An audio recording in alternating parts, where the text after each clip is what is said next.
बुढ़ापे में तो लोग घर पे बैठ जाते हैं, लेकिन आप फिर भी काम कर रहे हैं। इसको बोलते हैं हिम्मत करिए, इंसान क्या हो नहीं सकता। अगर हम आज हिम्मत नहीं करेंगे, आज ही हिम्मत हार देंगे तो फिर लोग क्या बोलेंगे। बुढ़ा घर में बैठा है, बहू बोलेगी कल इसको निकाल दो, बेटा बोलेगा मेरा बाप है इसको कहाँ हो गया उनमें तनाज़ा।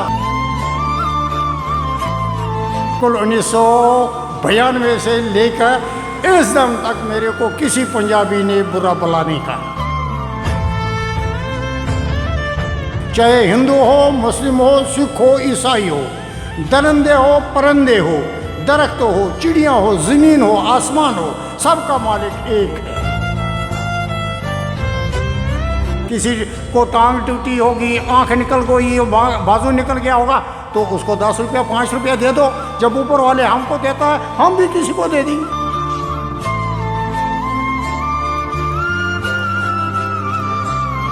तो एक सुना है कि एक ऐसी शाल होती है जो अंगूठी के बीच में से निकल जाती है, वो भी मेरे पास भी है वो शाल, मेरे पास भी है। मैं भी अभी आपको अगर बताएं तो मैं अभी अंगूठी से निकाल कर देता हूँ। ये ऐसे इसको करना फोल्ड होता है जी, फिर बाद में ऐसे इसको फोल्ड करके ये लो दे दो अंगूठी। ये हम अंगूठी दिखा रहे हैं, अभी इनको देंगे इनको। ये अभी बाबा जी अंगूठी इसके बीच में अंगूठी में से निकाल रहे हैं, दिखा रहे हैं। ये लो भाई, आप ही खींच दो मत। आप सोचेगा कोई जंतर मंतर है, वो ऐसी नहीं है। ये देखो, ये ऐसे देखो।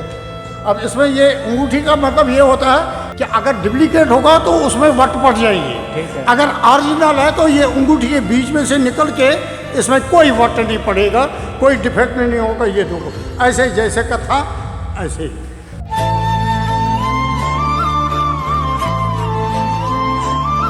मेहनत करके रोटी खाना वो हलाल होती है, उसमें ऊपर वाला खुश होता है। वो बोलता है कि ये मेहनत करके इस उम्र में मेहनत करते हैं, लाते भी ठीक रहते हैं, जिस्म भी ठीक रहता, तंदुरुस्त रहता आदमी।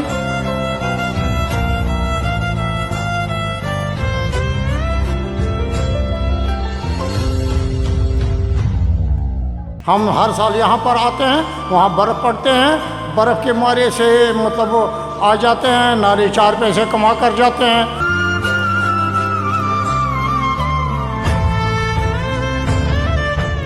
देखो सर, हमारे पास है शाल है, स्टोल है, गर्म सूट है, और ये कश्मीरी शाल है, कानी शाल है, कानी स्टोल है। वो बहुत महंगे महंगे होते हैं। ਕੜਾਕੇ ਦੀ ਠੰਡ ਪੈ ਰਹੀ ਹੈ ਤੇ ਅਸੀਂ ਪਹੁੰਚੇ ਗਏ ਹਾਂ ਅਰਬਨ ਸਟੇਟ ਦੇ ਵਿੱਚ। ਜਦੋਂ ਅਸੀਂ ਨਿਕਲ ਰਹੇ ਸੀਗੇ ਤੇ ਸਾਨੂੰ ਇੱਕ ਬਜ਼ੁਰਗ ਕੰਮ ਕਰਦੇ ਨਜ਼ਰ ਆਏ ਤੇ ਅਸੀਂ ਉਹਨਾਂ ਨਾਲ ਗੱਲਬਾਤ ਕਰਦੇ हैं। नमस्कार दादा। हाँ जी नमस्कार जी, नमस्कार। दादाजी आप कहाँ के रहने वाले हो? हम डिस्ट्रिक्ट कुपवाड़ा के रहने वाले हैं। तो दादाजी आप इतने उम्र, आपकी पहले तो उम्र बताइए दादा। मेरे तो 67 हो। 67 कहने का मतलब आप कहाँ के रहने वाले हो? कुपवाड़ा, खास कुपवाड़ा डिस्ट्रिक्ट है हमारा, लेकिन गाँव का चमा है। अच्छा, तो आप हर साल यहाँ पे पंजाब में आते हैं? हाँ, हर साल आते हैं। मेरे को 1992 से लेकर आज तक। तो जैसे आजकल नौजवान लोग कहते हैं कि हमने काम नहीं करना, ऐसे घूमते फिरते रहे, लेकिन आपकी 67 उम्र हो गई है, लेकिन आप फिर भी काम कर रहे हो और पूरी तंदुरुस्ती से। आप इसके बारे में क्या कहना चाहोगे? तो इसमें ये चीज़ है कि मेहनत का जो पैसा होता है वो हलाल होता है। क्या ही बात है। मेहनत करके रोटी खाना वो हलाल होती है, उसमें ऊपर वाला खुश होता है जी। वो बोलता है कि ये मेहनत करके इस उम्र में मेहनत करते हैं, लाते भी ठीक रहते हैं, जिस्म भी ठीक रहता, तंदुरुस्त रहता आदमी बोझ उठाने से। तो इस करके हम बहुत दूर दूर 3-3, 4-4, 5-5 किलोमीटर पैदल आते जाते हैं और माल भी बेचते हैं, अपना पेट पूजा भी, घर वालों का भी खर्चा, नाली ठंड से बच जाते हैं वहाँ। तो इतना कोहरा पड़ रहा है, इतनी सर्दी पड़ रही है, तो फिर भी आप काम कर रहे हैं। तो आप बुढ़ापे में तो लोग घर पे बैठ जाते हैं, लेकिन आप फिर भी काम कर रहे हैं। इसको बोलते हैं हिम्मत करिए, इंसान क्या हो नहीं सकता। अगर हम आज हिम्मत नहीं करेंगे, आज ही हिम्मत हार देंगे तो फिर लोग क्या बोलेंगे। बुढ़ा घर में बैठा है, बहू बोलेगी कल इसको निकाल दो, बेटा बोलेगा मेरा बाप है इसको कहाँ हो गया उनमें तनाज़ा। अब आप खुद पैसे कमाओ और बच्चों को भी खिलाओ, दूसरे को भी खिलाओ, पुण्यदान भी करो। तो आपके परिवार के मेंबर कितने हैं? हाँ, हम तो ऑन टोटली 3। अच्छा, एक बेटा है, एक बहू है, एक मैं हूँ। तो बेटा भी काम करता होगा? नहीं, बेटा खाली खेती बाड़ी का काम है, खेत हमारे पास बहुत है, वो खेती बाड़ी का काम करता है। अच्छा। तो ये कितने को आपको आमदन हो जाती है दादा? कभी 500 भी पड़ता है, कभी 1000 भी पड़ता है, कभी कुछ नहीं बनता है। जब कपड़े 4-5 बिकेंगे तो रुपया 400-500 बन जाएगा। जब वो कुछ नहीं बिका तो कुछ नहीं मानो। तो दादा आप सारा दिन घूमते रहते हो, ठंड के बीच में घूमते रहते हो, तो कहीं फिर खाना पीना फिर कैसा होता है आपका? खाना पीना हम तो सुबह चाय पीते हैं घर में, जी। तो निकल गए। फिर हमारे कस्टमर है वो बोलते हैं रोटी खाओ चाय पियो, फिर अगर मिल गया तो ठीक है, नहीं तो हम घर में खाना बना कर रखते हैं। 1 बजे आते हैं, नमाज़ पढ़ते हैं, खाना खाते हैं, फिर 2-2:30 बजे फिर निकलते हैं, 5 बजे फिर वापस आते हैं, रात के लिए फिर खाना बनाते हैं। तो कहते हैं कि 5 दफ़ा नमाज पढ़ते, फिर आपको फिर नमाज रास्ते में पढ़ते हो काम करते हुए भी? नहीं नहीं नहीं नहीं, हम तो फिर कज़ा पढ़ते हैं। अच्छा। सुबह का टाइम और दोपहर का टाइम, फजर और जोहर, जी। ये घर में पढ़ते हैं। फिर 3 बजे निकलते हैं, 5 बजे वापस आते हैं। अभी जो असर का दीगर का नमाज होता है वो कज़ा पढ़ेंगे, तो शाम का टाइम और खुफ्तन का टाइम, आशा, मगरिब और आशा, वो 3 टाइम हम घर में पढ़ते हैं। तो दर्शकों देखो आपने कि बुढ़ापे में रह के भी काम भी कर रहे हैं और साथ में अल्लाह का नाम भी ले रहे हैं। तो हम आपकी तंदुरुस्ती का राज जानना चाहते हैं, असल राज क्या है? देखो, तंदुरुस्ती ये अल्लाह की नेमत है, जी।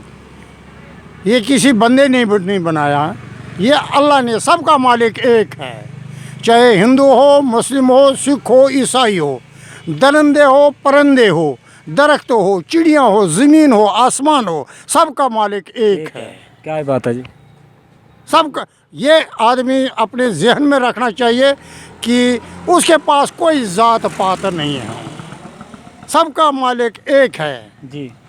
उसके सिवा और कोई नहीं है। वो उसी ने तंदुरुस्ती भी दिया, उसी ने हिम्मत भी दिया, उसी ने हमारे को जान भी दे दी। क्या बात है जी।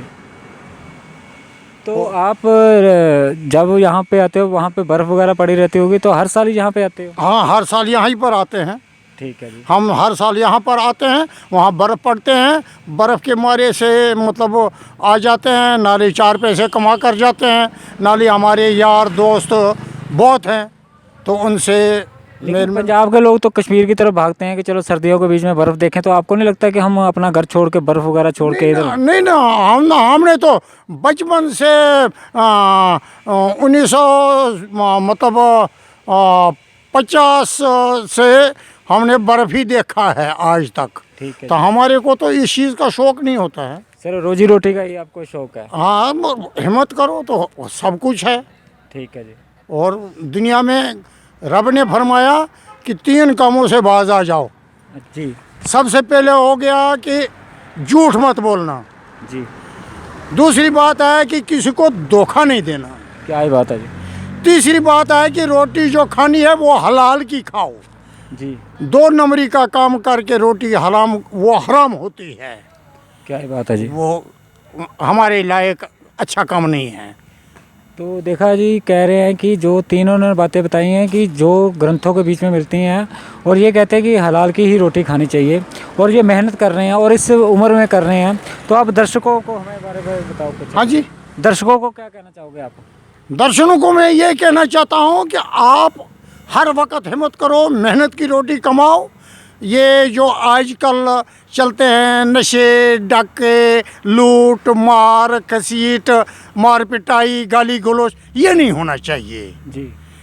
अगर इसमें शांति हो जाएगी तो मुल्क शांत रहेगा। तो आप ये बताइए कि पंजाब से लोगों से आपको प्यार मिलता है? बिल्कुल बिल्कुल बिल्कुल बिल्कुल। 1992 से लेकर इस दम तक मेरे को किसी पंजाबी ने बुरा भला नहीं कहा। जी। बिल्कुल नहीं, बहुत अच्छे लोग हैं, हाथ में 5 उंगली एक जैसे नहीं है। कभी कोई नशा करता है, उसका थोड़ा टेंशन होता है, वो कई मतलब फिर उसके लिए हमने डंडा रखा है। क्या ही बात है। इसको बोलते हैं अकलनामा, सीधा ठिकाने पर लाने वाला। जब अगर कोई गाली निकालेगा हम सीधा टांगों में मारते हैं, चल भाई ये रास्ता है तुम्हारा, हमारा ये रास्ता है। ठीक है जी। तो आज आपसे मिलकर बहुत बहुत खुशी हुई जी। धन्यवाद जी, धन्यवाद, thank you very much very much. तो ये थे हमारे चाहने वाले जो बुजुर्ग हमें साहब, गुलाम मोहम्मद पीर मेरा नाम है। ठीक है जी। हाँ, काछामा का रहने वाला, डिस्ट्रिक्ट कोपड़ा का हूँ, लेकिन मैं हर साल मेहनत करके बच्चों को भी हलाल ही रोज़ी खिलाता हूँ और ख़ुद भी हलाल रोज़ी खिलाता हूँ, और इसमें से हलाल की जो रोज़ी होती है पुण्य दान भी करता हूँ। क्या ही बात है जी। क्या है? हाँ, ठीक है। न्याज नज़र वगैरह, किसी गरीब को 10 रुपया दे दो, 5 रुपया दे दो, किसी को टांग टूटी होगी, आंख निकल गई, बाजू निकल गया होगा, तो उसको 10 रुपया 5 रुपया दे दो। जब ऊपर वाले हमको देता है, हम भी किसी को दे देंगे। बाबा जी आप बताओ आप क्या क्या बेचते हो?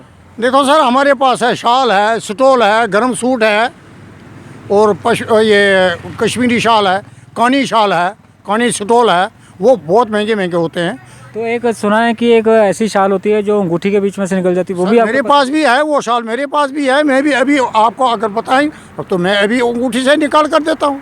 क्या बात है? हाँ, मेरे पास है। तो उसकी कीमत कितनी होती है लगभग? वो मतलब उसमें बहुत से किस्म के होते हैं। कोई 30,000 का होता है, कोई 35,000 का होता है, कोई 10,000 का होता है, कोई 5,000 का होता है। कम से बिल्कुल लास्ट रेट उसकी होती है 1,000 रुपये से कम नहीं होगा। ठीक है जी, आप दिखा सकते हो अंगूठी में से निकाल के शाल? हाँ हाँ, चलो ये हम दर्शकों को दिखाते हैं कि बाबा जी के रास्ते में कहीं मिले आपको वो शाल, आपने ज़रूर खरीदनी है। लेकिन हम पहले अब दर्शकों को दिखाएंगे वो अंगूठी में कैसे निकलते हैं। बिल्कुल बिल्कुल बिल्कुल, आप दिखा। अभी हम दर्शकों को दिखाते हैं। जब हमने इनसे सवाल किया था कि आप क्या क्या बेचते हो, उन्होंने कहा कि एक ऐसी शाल भी है जो अंगूठी में निकल जाती है। तो हम दर्शकों को दिखाएंगे कि हम इनको बाबा जी को ये अंगूठी दे रहे हैं। मैं यशु शर्मा कहूँगा इसको पास लेके दिखाएं।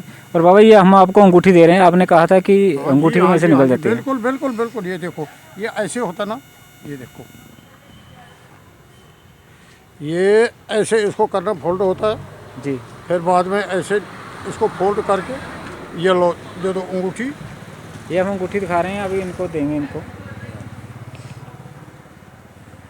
ये अभी बाबा जी अंगूठी इसके बीच में अंगूठी में से निकाल रहे हैं, दिखा रहे हैं। ये लो भाई, आप ही खींच दो मत। आप सोचेगा कोई जंतर मंतर है, वो ऐसी नहीं है। ये देखो, ये ऐसे देखो, देखो। अब इसमें ये अंगूठी का मतलब ये होता है कि अगर डुप्लीकेट होगा तो उसमें वट पड़ जाएगी। ठीक है। अगर ओरिजिनल है तो ये अंगूठी के बीच में से निकल के इसमें कोई वट नहीं पड़ेगा, कोई डिफेक्ट नहीं होगा। ये देखो, ऐसे जैसे का था ऐसे ही। और इसकी कीमत कितनी होगी बाबा जी? इसकी कीमत ये हम बेचते हैं 1200 का लास्ट, ये वाला। बाकी हमारे पास महंगे महंगे शाल है जी, वो घर में है। ठीक है। तो अभी आपने बाबा जी ने देखा कि अंगूठी में से शाल निकाल दी और कहा कि और भी बड़ी बड़ी शालें हैं इनके पास महंगी महंगी। तो जब हमारी उनसे आगे मुलाकात होगी तो हम उनसे फिर वो शालें वगैरह देखेंगे। हाँ बिल्कुल बिल्कुल, देख सकते हैं आप अगर मतलब ऐसे है, अभी थोड़ा कमरा हमारे को दूर है तो हम आपको कमरे में ले जाएंगे और वहाँ सब माल जो है देख सकते हैं आप। बहुत बहुत धन्यवाद। बहुत बहुत थैंक यू, धन्यवाद, आपका शुक्रिया। आपने मुझे गरीब आदमी को, नहीं हमने तो आपका देखा, अप्रिशिएट किया आपको कि इतने बुढ़ापे में भी आप ठंड सर्दी के कड़ाके की सर्दी पड़ रही है। उम्मन देखो, आप भी काम करते हैं, आप भी पेट के खातिर काम करते हैं। जी। हम भी काम करते हैं। हम तो ये अगर बोझ नहीं उठाएंगे तो हम कुछ अजनबी से लगते हैं। जी। कमज़ोरी पड़ती है, इस करके हम बोझ उठाते हैं। हमारे को ऊपर वाला ताकत ज़्यादा देता है। वो बोलता है मेहनत करो, नमाज भी पढ़ो, मेहनत भी करो, जी। और दूसरों को भी सिखाओ। ठीक है, okay okay okay okay, thank